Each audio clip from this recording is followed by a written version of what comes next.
역할을 못하고 SNS를 하니까 직원들 근무병이 해지는 거 아닙니까? 국민들에게 사과하고 사퇴하시는 게 정답입니다. 첫 순서는 정치의 와호장용 시간입니다. 청와대에는 정부 부처와 공기업 직원의 부패를 잡아내는 반부패 비서관실에 특별감찰반이 있습니다. 이 특감반 수사관이 경찰이 지인의 수사 내용을 경찰에게 캐묻는 등 부적절한 행위를 저지른 사실이 드러났습니다. 청와대는 특감반 전원을 교체하기로 했는데요. 자세한 이야기를 두 분과 나눠보겠습니다. 금요일을 책임져주고 계신 김근식 경남대 교수 그리고 정호김 전 새누리당 의원 나오셨습니다. 안녕하십니까? 안녕하세요. 네, 오랜만입니다. 네. 김 교수님, 네. 이 특별감찰반원인 한 수사관이 경찰에 한 뇌물 사건의 수사 상황을 물어본 게 시작인데 그 뇌물 사건 연루자가 평소 이 사람하고 네. 잘 아는 친한 사람이었다. 여기서 이제 시작된 겁니다. 그죠? 그렇죠. 그러니까 개인적으로 사적 친분이 있는 사람과 관련된 뇌물 사건을 청와대 특별감찰반에 소속되어 있는 이른바 이제 수사관이 그 관련된 경찰에다가 사실 물어봤기 때문에 사적인 용도로 당연히 사적인 용도이고 이것들 조금 편의를 봐주려고 하는 게 아니라는 분명히 정황 증거가 있는 거죠. 그렇기 때문에 청와대 처신으로서는 굉장히 부적절한 것이었고 실제로 이제 청와대 내에 보면은 민정수석실 산하에 크게 세 개의 감찰반들이 있습니다. 첫 번째가 이제 공직기강 비서관실 밑에 있는 것은 청와대 내부의 직원들에 대한 공직기관을 탐문하고 조사하는 감찰반이 있고요. 그다음에 이제 대통령 친인척 비리와 관련된 것들을 계속 주시하는 또 감찰반들이 있고요. 그다음 지금 문제가 됐던 것은 반부패 비서관 산하에 있는 청와대 밖의 정부기관과 공기업의 감찰을 하는 겁니다. 그렇기 때문에 만약에 검찰, 경찰인데 파견된 분들이 감찰하고 돌아다니는데 정확히 정부 부처의 잘못된 비위나 뇌물 같은 걸 첩보해서 정확히 따져줘야 되는데 그걸 하지 않고 자기랑 아는 사람과 연관된 걸 좀 편의를 받을 수 없느냐는 식으로 접근했다고 한다면 공직기강 회의 중에서 가장 노골적인 거라고 볼 수가 있고 그렇기 때문에 아마 청와대에서 굉장히 선제적 대응으로 한 명을 전부 부채하거나 아니면 복귀시키는 게 아니라 감찰반 20-30명을 전원을 지금 원대 복귀시켰다는 거 아니겠습니까? 굉장히 이례적으로 지금 신속한 대응을 할 정도로 심각한 상황이었던 것 같습니다. 선제적 대응이다 말씀하셨는데 이게 한 사람만 이렇게 돌려보내는 걸로 끝나지 않고 특별감찰반 전원을 교체했다. 이거 굉장히 이례적이기도 한데 그렇다면 이게 꼭 이 건만 때문만은 아니다. 이렇게 봐야 되는 거잖아요. 그렇죠. 그러니까 이게 증계와 관련된 내용이기 때문에 지금 청와대에서 구체적인 내용을 공개하지 않습니다. 왜냐하면은 그 내용을 공개하는 것 자체도 또 법위반이다라는 근거이거든요. 근데 이제 이 바로 지금 문제가 된 이 수사관이 포함된 그런 골프 회동이 있었다는 또 이제 주장이 나오고 있고요. 나오더라고요. 그리고 이것이 근무 시간에 이루어졌다라는 것입니다. 그리고 또 이제 확인되지 않은 사실이지만 그럼 골프를 누가 주선했느냐 하면서 지금 문제가 되는 그 국토교통부 공무원에게 뇌물을 준 것으로 지금 보도가 되고 있는 그 건설업자 얘기가 또 나오는 사건 거예요. 알아봤던 그 사람. 그러다 보니까는 사실은 단순히 알아본 것 자체가 문제가 아니라 근무 시간에 특감반이라는 관계가 있었다 이렇게 같이 골프를 나갔다라는 거. 물론 이제 일부에서는 이것도 감찰 활동의 일환이었다라고는 말하지만 어디까지 믿어야 될지 어디까지가 사실인지 그리고 또 일부 보도에 따르면 지금 개인적인 이유로 지금 그 내용을 경찰에 확인했다라는 것인데 이 사람이 그걸 가지고 또 보고서를 썼다는 내용도 나와요. 그렇기 때문에 우리로서는 지금 언론에 보도된 내용을 가지고 지금 말씀드리는 것이고 그 진위 여부에 대한 확인을 지금 청와대가 안 해주고 있는 상황이기 때문에 이게 이제 이렇게 확인을 안 해주면 다양한 억측을 또 확대 재생산할 수 있는 위험이 있죠. 그럼에도 불구하고 요번에 이제 이렇게 해서 전부 교체를 했어요. 교체를 했다는 거는 뭐 징계를 해가지고서 뭐 그 해제를 시키고 직위 해제를 시키고 하는 게 아니라 교체를 했으니까 본부로 다 돌아갔다는 얘기죠. 왜냐하면 감찰단들의 구성이 경찰, 검찰, 국세청, 감사원 아닙니까? 파견돼 오는 사람. 그렇습니다. 그래서 다시 본부로 이제 복귀시켰다라는 것인데 야당에서는 이제 굉장히 그 맹렬한 그 비판과 공격을 가하고 있는 상황입니다. 오늘 조국 민정수석이 경찰, 검찰의 이제 수사나 조사를 좀 빨리 해달라 이렇게 요청을 하긴 했더라고요. 그런데 이 전원 교체 결정이 문재인 대통령이 이제 해외 순방 가 있는 사이에 이제 아까 말씀하신 대로 신속하게 이루어졌습니다. 그 조국 민정수석이 건의를 해가지고 임종석 비서실장이 이제 그걸 받아들여서 이제 발표를 한 건데 김의겸 청와대 대변인은 조직적인 비리는 아니지만 공직 기강을 바로잡기 위해서 어쩔 수 없는 선택을 했다 이렇게 얘기를 그렇죠. 했습니다. 그러니까 일단 개인의 일탈 정도인지 아니면 정말 특별감찰관실 전체 분위기가 그런 건설업자로부터 수시로 향응을 받고 주중에 수시로 골프를 나가고 만약 이런 것이었고 그 정분 때문에 그 사람이 관련된 사건을 미리 좀 알아보려고 했던 것이라면 사실은 개인적인 일탈이 아니라 조직적인 비위가 될 수 있는 거거든요. 근데 청와대가 이렇게 나선 게 최근에 진짜 청와대 이런 기강회의다 이렇게 그렇죠. 얘기할 만한 사건들이 계속 있었지 않습니까? 최근에 관련돼 가지고 국민들의 질타를 받았던 사건이 계속 있지 않았습니까? 네. 경호처 직원이 술 먹고 시민을 때린 거라든지. 네, 지금 화면에 나오고 그렇습니다. 의전비서관이 실제로 가장 경계를 해야 되고 긴장해야 될 의전비서관이 음주운전으로 걸린다든지 이런 등등의 사건으로 지금 청와대가 굉장히 분위기가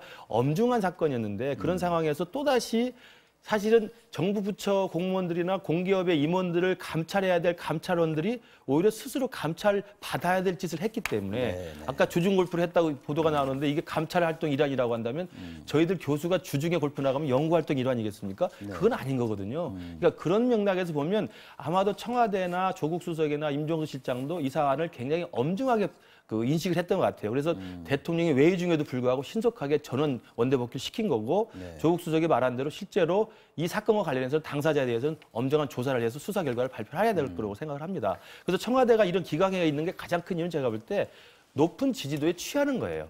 지지도가 너무 높게 계속 유지되면 청와대에 일하는 사람들은 내가 하는 일이 올바르고 정당하기 때문에 내 자신에 대해서는 훨씬 더 허술해지거든요. 그러니까 이런 초기에 이상적으로 높은 지지도에 청와대가 전반적인 분위기가 좀 허술해진 분위기였다고 한다면 이번 일을 계기로 해서 임 실장이나 조국 수석이 나서서 청와대 기강을 잡는데 아마 계기로 삼아야 될 것입니다. 제가 이제 교수님 말씀에 이어서 그동안 참 지지도가 높았어요. 네, 네. 그래서 그런 면도 있고요. 또 얼마 전에 민주당의 이해찬 대표가 그 20년 집권론을 네, 또 20년 이제 이상 집권론인데. 예, 20년 이상이잖아요. 그러다 보면 그 정권에 있는 사람들이 결국은 이제 그런 거에 따른 도덕적 회의감 같은 게 심리적으로 생길 수도 있어요. 그러니까 그게 직접적으로 연관은 없지만 그동안에 이제 적폐라든지 하는 게 자기네들을 겨냥한 건 없었잖아요. 전부 상대 정당이라든지 과거 정권에 대한 적폐였지 않습니까? 그러다 보니까 이런 일을 아무 거리낌 없이 했다라고 주장을 해도 반박할 수가 없을 거예요. 그리고 이제 이거는 이제 청와대의 그 직원들의 기강회의인데요. 요번에 이제 대통령께서 체코를 순방하시지 않습니까? 그런데 외교부에 떡하니 체코 슬로바키아를 순방한 것처럼 했어가지고 아주 진짜 민망한 상황이 연출되거든요. 체코와 체코슬로바키아는 엄연히 다를 뿐만 아니라 93년에 바뀐 이름을 외교부 엘리트들이 그거를 아직까지도 그렇게 그 실수를 했다라는 것도 이해할 수가 없거니와 대통령께서 체코를 방문을 하시긴 하셨는데 그 방문했을 때 체코 대통령은 이스라엘 방문 중이어서는 이게 어떤 상황인지 제가 이해할 수가 없거든요. 그래갖고 총리를 만나서 그 원전 아마 이제 그 수출과 관련한 세일즈 외교 유사한 걸 하신 것 같아요. 근데 그 총리는 곧 교체될 총리라고 그러더라고요. 그럴 뿐만 아니라 또 그 모 성당인가요?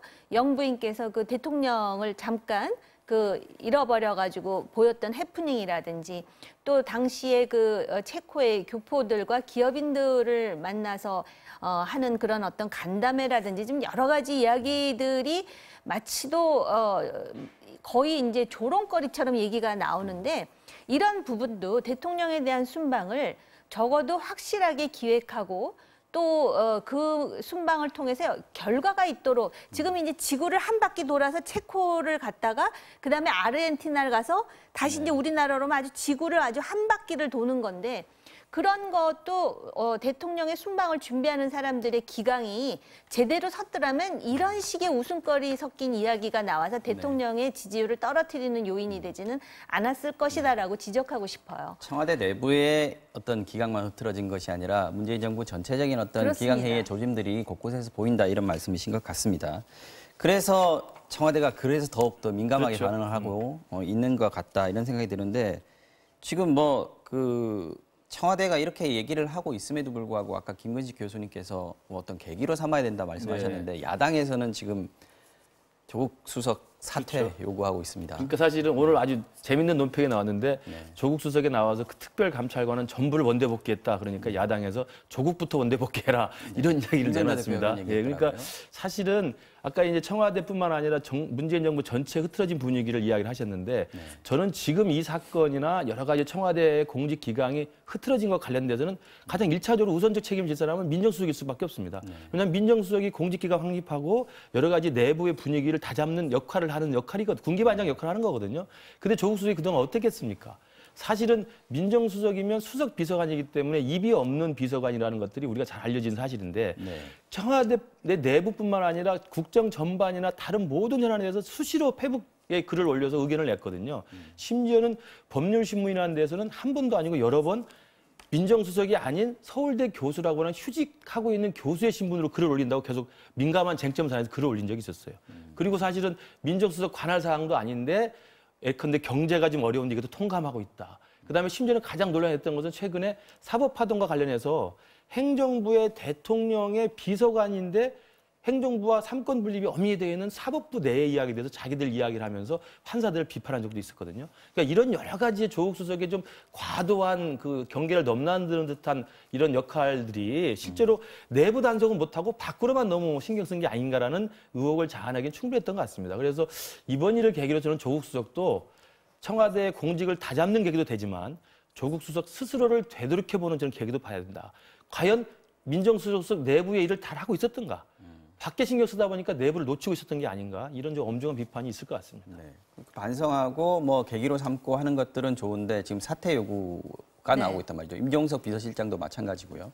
그 부분이 뭐 적절한 요구라고 보십니까? 아니면 좀 너무 나갔다라고 보십니까? 어떻습니까? 야당으로서는 뭐 할 수 있는 요구라고 보여집니다. 그리고 어떻게 보면은 야당으로서는 이러한 것들에 대해서 계속해서 문제 제기하는 게 야당의 역할이죠. 견제와 균형을 한다는 차원에서. 근데 이 야당이 이런 요구를 했다. 또 조국 수석이 그러면은 사퇴를 하느냐 마느냐의 문제보다 더 심각한 거는 조금 전에 이미 말씀하셨듯이 대통령의 지지도가 48%대로 떨어졌다는 거예요. 이게 지지도가 70%대에서 48%까지 떨어지는 거는 한 48.3%에서 48%로 떨어지는 거하고는 그 의미가 엄청난 차이가 있다라는 것이거든요. 그래서 아마 지금 집권 여당에서도 상당히 심각하게 보리라는 것이 지금 뭐 이영자 그 신드롬이라고 하지 않습니까? 현상. 네, 그 이영자 현상뿐만이 아니라 지금 뭐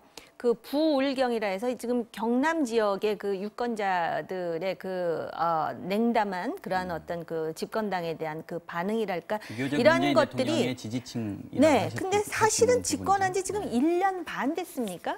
그래서 아주 쉽게 지금 레임덕 얘기가 나오는데 이거는 솔직히 대통령이라든지 집권 여당의 비판적인 사람의 입장에서 보더라도 이거 굉장히 위험한 신호라고 저는 생각이 됩니다. 그래서 그런 전체적인 구도 속에서 왜 이런 기강이 회의됐고 이런 기강 회의 속에서 청와대 참모진이 어떤 태도를 취해야 될지를 지금 큰 그림으로 지금 성찰하면서 그에 대한 어떤 그 반응이 나와야 된다고 봅니다. 그래서 그런 차원에서 볼 때 야당이 비판하는 거는 어떻게 보면 굉장히 자연스러운 현상이다 이렇게 보여집니다. 네, 알겠습니다. 이 부분은 뭐 또 얘기할 기회가 있을 것 같고요.